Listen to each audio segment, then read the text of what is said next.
नमस्कार सभी को, हमारे YouTube चैनल पे आपका स्वागत है। आज हम जानने वाले हैं जो पॉस एक्ट है। पॉस एक्ट क्या होता है, पॉस एक्ट 2013 क्यों बना। पॉस एक्ट का मतलब है कि सेक्सुअल हरासमेंट एक्ट जो हमारा बनाया गया था।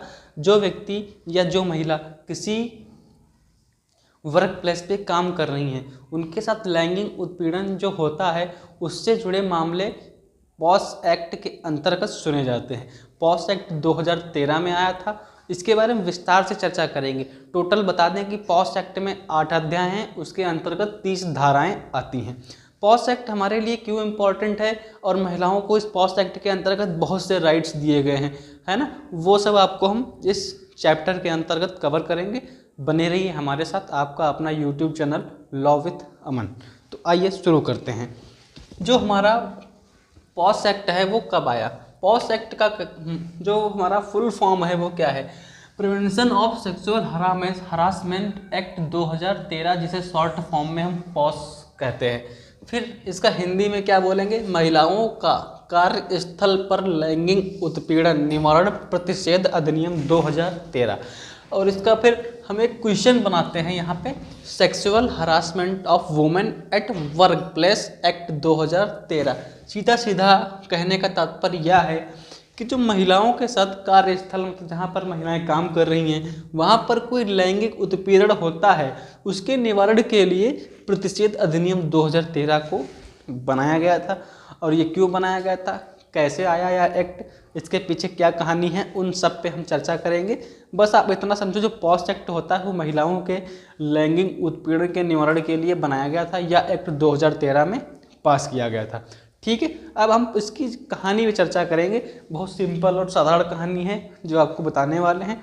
उसके माध्यम से आप इस एक्ट को समझ सकते हैं कि यह एक्ट क्यों आया, क्यों ज़रूरी था। ठीक है, तो आइए देखते हैं। इसकी इंट्रोडक्शन पे चर्चा करेंगे कि पॉस एक्ट का इंट्रोडक्शन क्या है। इंट्रोडक्शन में हम सबसे पहले पॉस एक्ट पारित कब हुआ। जो तुम्हारा पॉस एक्ट है ना, यह 22/4/2013 मतलब 22 अप्रैल 2013 को पारित हुआ था। यह एक्ट 22 अप्रैल 2013 को पारित हुआ था। उसके पुनः बाद 9 दिसंबर 2013 को यह लागू कर दिया गया था।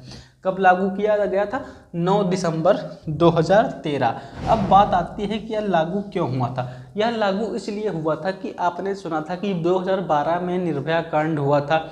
उसके बाद यह जो एक्ट था यह लागू कर दिया गया था। लोगों की डिमांड थी कि निर्भया के कातिलों को फांसी दी जाए, लेकिन उसी समय उनके कातिलों को फांसी भी दी गई थी। एक व्यक्ति था जो 18 साल से कम था, उसको छोड़ दिया गया था, बाकी सबको फांसी दी गई थी। उसे छोड़ा क्यों था, क्योंकि वह 18 साल से कम था। और उसके बाद जस्टिस वर्मा की टीम ने उस निर्भया कांड में 18 साल जो क्राइम के लिए अपराध है, उसमें एक नियम कानून था इंडियन पैनल कोड में कि जो व्यक्ति क्राइम करेगा और उसको सज़ा मिलेगी, कम से कम वो 18 साल का होना चाहिए। 18 साल से कम होंगे तो उनको अपराधी नहीं माना जाता था। तो ये अपराध के लिए जो ये समय सीमा थी, आयु की सीमा थी, वो 16 साल कर दी गई उसी केस के बाद। ठीक है, तो यहाँ हम चर्चा कर लिए कि 22/4/2013 को यह एक्ट पारित हुआ था। 9/12/2013 को यह लागू हो गया था। इस एक्ट में टोटल 8 अध्याय हैं। समझ लीजिए आप, ये जो सेक्सुअल हरासमेंट मतलब पॉस एक्ट 2013 है, इसको 8 अध्याय 30 धाराओं में विभाजित किया गया है। 30 धाराएं हैं। सब धाराओं का अलग अलग अपना अपना प्रारूप है, अलग अलग डिफिनेशन है, अलग अलग परिभाषाएं हैं। तो ये हो गया आपका इंट्रोडक्शन जो एक्ट था। ठीक है, sexual harassment of women act at work place 2013, इसका इंट्रोडक्शन में ये लिख देंगे। यह एक्ट जो था 22/4/2013 को पारित हुआ था, 9/12/2013 को लागू हुआ था। इस एक्ट में टोटल 8 अध्याय हैं। इसको 30 धाराओं में विभाजित किया गया है। फिर हम बात करेंगे कि यह एक्ट जरूरी क्यों था। ठीक है, तो हम शुरुआत करेंगे 1992 से। 1992 में एक घटना हुई थी राजस्थान में। 1992 में भारत के एक राज्य राजस्थान में एक घटना हुई थी। जिला था जयपुर और ग्राम था भतेरी। ठीक है, राजस्थान के जिला जयपुर ग्राम भतेरी में एक घटना हुई थी। वह घटना इस प्रकार थी कि वहाँ पर भतेरी गांव में एक समाज रहता था जिन्होंने बाल विवाह का प्रचलन बहुत ज़्यादा ज़ोर शोर से था। उस समय बाल विवाह लोग कराते थे। तो क्या हुआ, एक महिला थी कौन सी, सामाजिक कार्यकर्ता महिला थी भौरी देवी। ठीक है, एक सामाजिक कार्यकर्ता महिला थी भौरी देवी, श्रीमती भौरी देवी जी। ठीक है, इनका क्या था कि सामाजिक कार्यकर्ता थी वो, तो उन्होंने बाल विवाह के खिलाफ आवाज़ उठा दी कि बाल विवाह नहीं कर सकते, बाल विवाह एक कानूनन अपराध है। ठीक है, इन्होंने आवाज़ उठाई तो बाल विवाह तो रुक गया, जो भी विवाह हो रहा था उस समय वह बाल विवाह नहीं हुआ।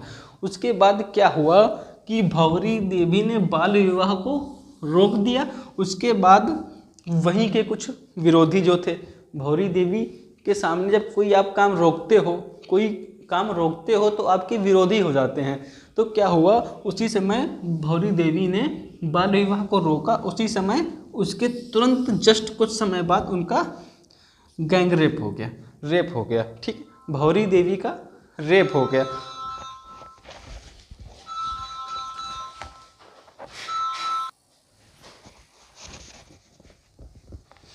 हाँ, उसके बाद क्या हुआ कि जो भौरी देवी थी इनका रेप हो गया। उसके बाद बहुत तानातानी मच गई, माहौल गर्म हो गया, है ना। फिर क्या हुआ कि एक एनजीओ था, विशाखा नाम का एक एनजीओ था। क्या था, विशाखा नाम का एक एनजीओ था, जिसने सुप्रीम कोर्ट को यह जानकारी दी और आवाज़ उठाई और केस कर दिया। सुप्रीम कोर्ट में आवाज़ उठाई और केस कर दिया कि एक भौरी देवी महिला थी, राजस्थान जिला जयपुर ग्राम भतेरी की निवासी थी। इन्होंने बाल विवाह के प्रति अपनी आवाज़ उठाई, बाल विवाह को रोकवाया। उसके तुरंत बाद उनका रेप हो गया। इस पर कोई एक्शन नहीं हुआ। यह आवाज़ किसने उठाई, विशाखा एनजीओ ने। सुप्रीम कोर्ट ने फिर उसको ध्यान में रखते हुए एक विशाखा गाइडलाइन जारी की। क्या थी वह विशाखा गाइडलाइन जारी की। वह गाइडलाइन क्या थी, विशाखा गाइडलाइन 1997 में एक विशाखा गाइडलाइन आई, जिससे हम बोलते हैं विशाखा गाइडलाइन 1997। इस गाइडलाइन में क्या था कि जो महिलाएं कार्य कर रही हैं किसी वर्क प्लेस पे, इसको सुरक्षित रखा जाए, ऐसी एक गाइडलाइन आई थी। ज़रा आप लोग नोट कर लें इसको, फिर आगे बढ़ते हैं।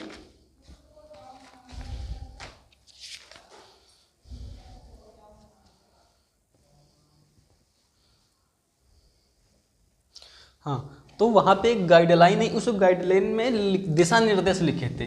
क्या था, दिशा निर्देश। उस दिशा निर्देश में लिखा था जहाँ 10 या 10 से ज़्यादा, जहाँ 10 या 10 से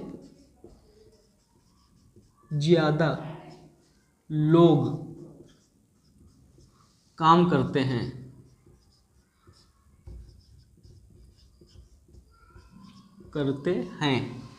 उस वर्क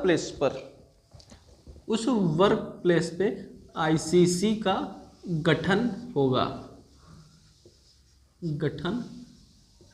होगा।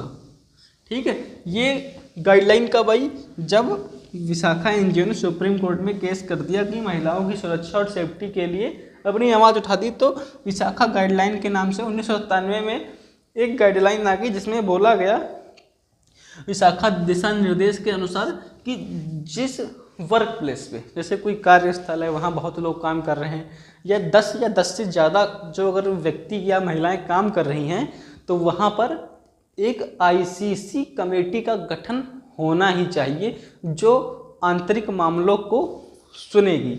महिलाओं के हरासमेंट के जो केस होंगे वो सुनेगी। कौन सुनेगा, आईसीसी, है ना। आंतरिक टीम होती हो आईसीसी, इंटरनल कमेटी कंप्लेन। ठीक है, ऐसा समझ सकते हैं आप। तो यहाँ पर एक दिशा निर्देश के अनुसार यह गठन किया गया। उसमें बोला गया शिकायतकर्ता महिला को शिकायत के बाद प्रताड़ित नहीं किया जाएगा। जैसे कोई महिला शिकायत करती है आईसीसी टीम को, तो जो महिला है उसको प्रताड़ित नहीं किया जाएगा, ऐसा भी गाइडलाइन आया। और उसकी पृष्ठभूमि क्या थी, अब बात कर लेते हैं पृष्ठभूमि की। जो पृष्ठभूमि थी इसमें क्या था कि तुम्हारे फंडामेंटल राइट्स, मौलिक अधिकार आर्टिकल 14, आर्टिकल 15 और आर्टिकल 21। आर्टिकल 14 में क्या बोला गया है? विधि के समक्ष समानता, विधि के समक्ष समानता। फिर आर्टिकल 14 में लिंग के आधार पर भेदभाव। आर्टिकल 21 प्राण एवं दैहिक स्वतंत्रता।